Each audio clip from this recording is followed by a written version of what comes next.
நீங்கள் பார்த்து கொண்டிருப்பது நியூஸ் 20D தமிழ் உண்மை செய்திகள். பூளத்தூரில் கண்டன ஆர்ப்பாட்டம்.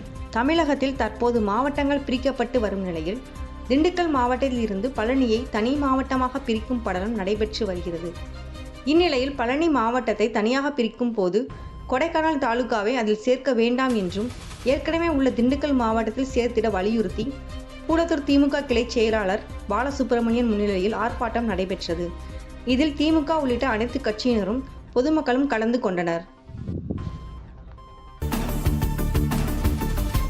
நியூஸ் 20D தமிழ் செய்திகளுக்காக ஆசிரியர் தினேஷ்குமார். உண்மை செய்திகளை உடனுக்குடன் தெரிந்து கொள்ள நியூஸ் 20D தமிழ் செய்திகளை சப்ஸ்கிரைப் செய்யுங்கள்.